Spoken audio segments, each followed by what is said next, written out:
Welcome to Absolutely Not for the Meek. Let's do it. Welcome to Absolutely Not for the Meek.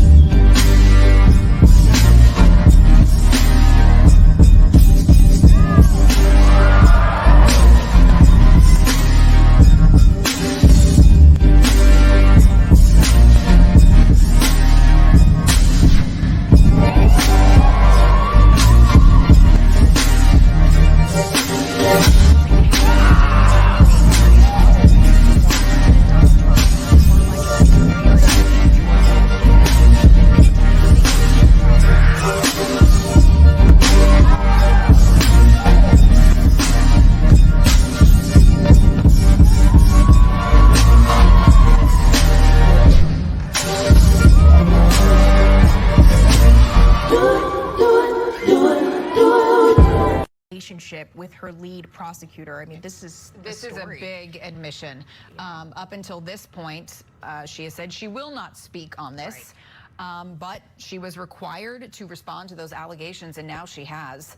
Yeah, this is according to court documents, by the way, a court filing, which we're just getting in right now. We will have a reporter on this coming up really shortly. But, you know, just talking about the context here, of course, you know, being here in Georgia, she is at the helm of this prosecution against the former president. And there have been, you know, members of the GOP, particularly those who are Trump supporters, who have been saying, let's go back to the beginning. It's a conflict of interest, essentially, because Fani Willis, the Fulton County district attorney who is prosecuting the former president, Donald Trump, for election interference in Georgia, she has admitted to having an improper relationship with her lead prosecutor. I mean, this is a big admission.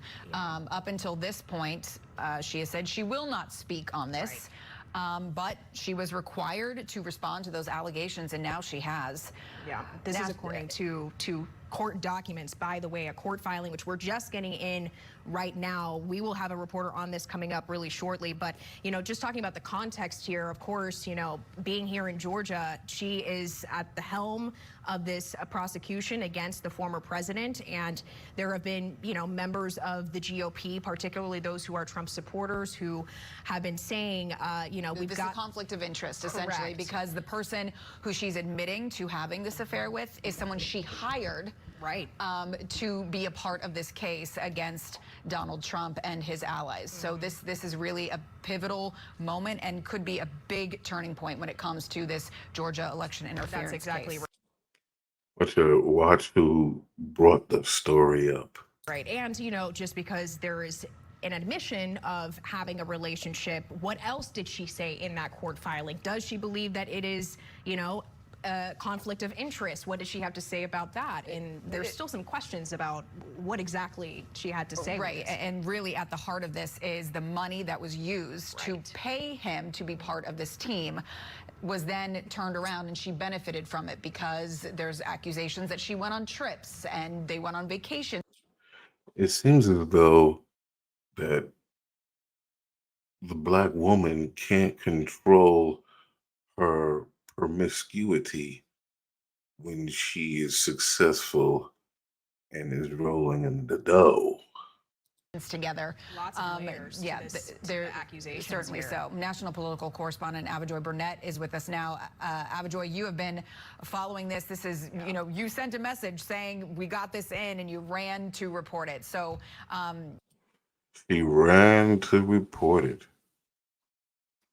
Man, they be stitching on each other. Sisters, boy, I tell you. Snitching with the following through what the boss say. Willis was up against this big deadline today. So what can you tell us about how this went down?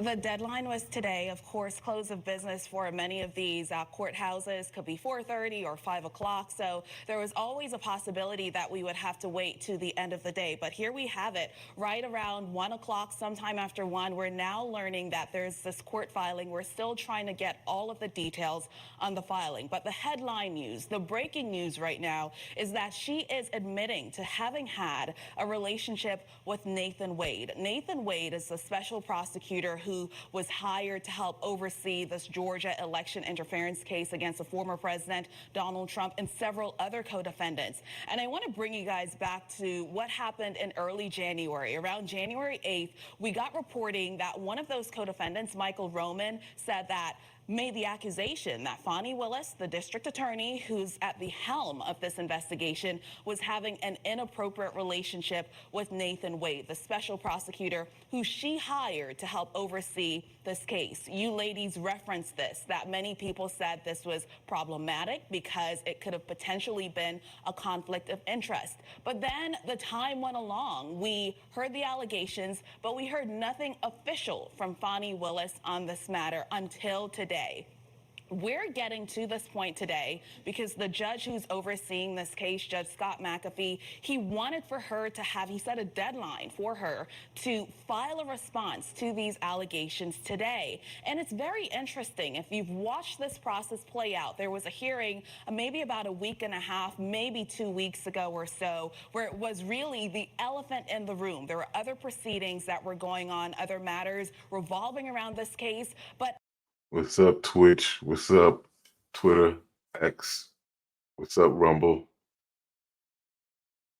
Put in a Rumble. Put a 1 in the chat if you can hear me. Put a 1 in the chat. it wasn't really touched on. The judge said he wanted to wait to hear of a response from Fani Willis before he set a court date to discuss this. And then when he didn't hear anything, he said that she had to respond by today, February 2nd. And so now we have this filing. I still have to go over all of the details, but we now have this filing where she is admitting to that relationship.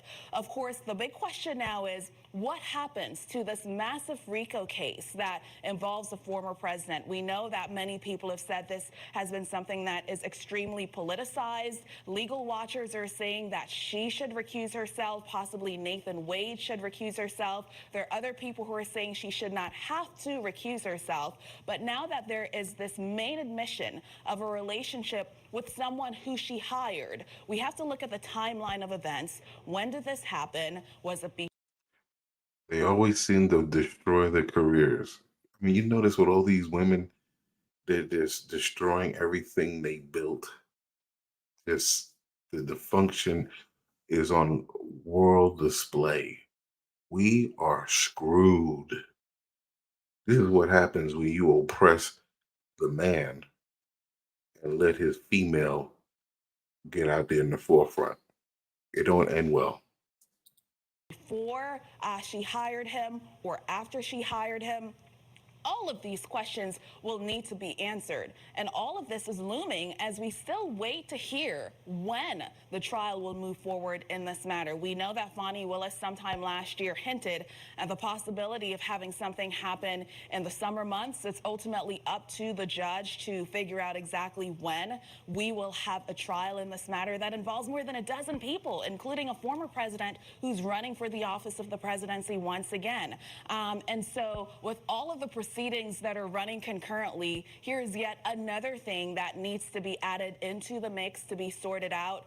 And speaking about sorting things out, there will be a hearing on February 15th in less than 2 weeks, or just about 2 weeks, where Fani Willis has been subpoenaed to testify. She was subpoenaed by the attorney who represents Michael Roman to testify, and we could potentially hear everything come out in full court on this particular matter, or if not everything, then many things. We must. You know, I don't feel not one bit of sympathy for this Fani Willis. Because guess what? She tried to put away a lot of men in her career. You know what I'm saying? We'll see what presidential runner had to say about this.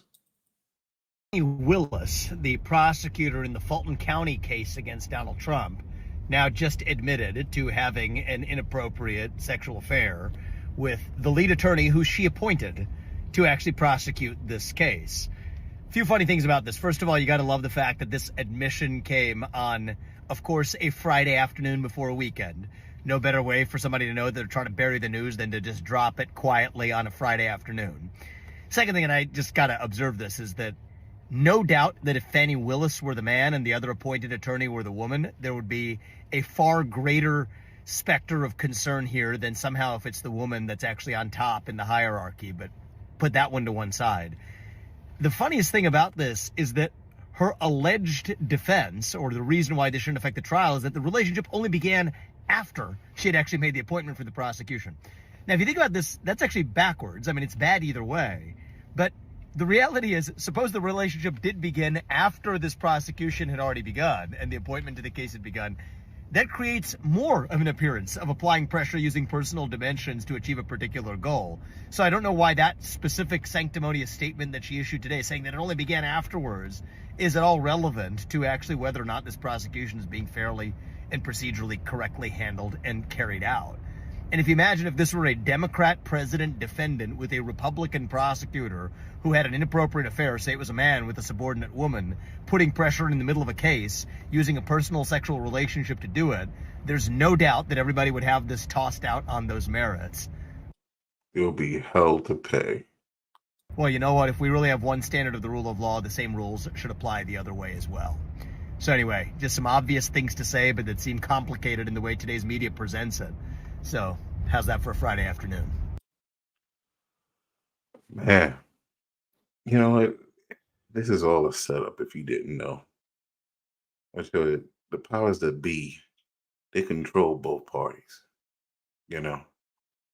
And I'm going to be doing something on Rumble later. Hopefully when I get time, you know, the baby, she is not feeling well.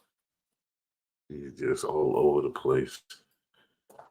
Constant need attention. I just wanted to come up in here and give a little update, say hi, and hopefully this wakes up our people. Hopefully it wakes them up to, you got to do better. You got to get some help. You have to have, women need to step aside and let good men, real men, not males, take the reign, you know? All right, well, until next time, I'm going to go out with a proper meme that should really, it really fits this situation that is showing out here for the world to see. This embarrassment to the community. And damn. Until next time, shalom. They don't know that we fucking cause he call me twin. They don't know that we fucking cause I call him friend. Me and him a good mix like tonic and gin. Cause they had all I need in this life of sin. Call this pussy death row, is you out the end. Auntie in the summer, is you out the end. They don't know that we fucking cause I call him friend. They don't know that we fucking cause he call me twin. I got him saved in my phone under Fashion Nova. When he's in the airplane, then I'm coming over. Break through the nigga door like Red Rover. I can't stop cause a bitch want a Red Rover. Ass twin like a Leah, can I come over? Hell yeah, nigga, lucky 4-leaf clover. Niggas got me fucked up like acrimony. Yellow Hellcat, same color macaroni. Ass fat, so you better know I got it on me. Pussy fuck your life up like Malaroni. I ain't got 2 chains, but you can call me Tony. And I got no speaker, knock it, did it by my lonely. Many men wanna kill a bitch like me. Many men wanna feel a bitch like me. Many men wanna drill a bitch like me. I let them eat it, better do it like Nike. They don't know that we fucking cause he call me twin. They don't know that we fucking cause I call him friend. Me and him a good mix like tonic and gin. Cause they had all I need in this life of sin. Call this pussy death row, is you out the end. Auntie in the summer, is you out the end. They don't know that we fucking cause he call me twin. They don't know that we fucking cause I call him friend.